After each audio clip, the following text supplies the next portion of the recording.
రసం చేసే స్టైల్ చూడండి. మా మమ్మీ ఏమో పిసికి చేసేది చూడండి.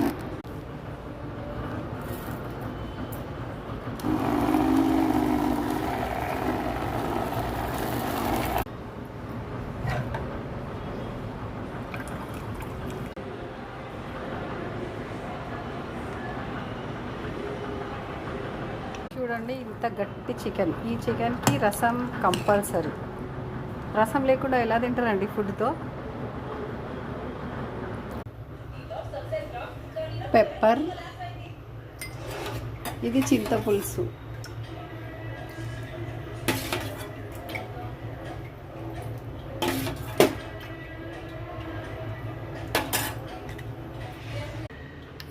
సో ఎల్లిపాయలు ఎక్కువ వేసాను కోల్డ్ ఉందనేసి. సో మై యమ్మీ రసం ఇస్ రెడీ.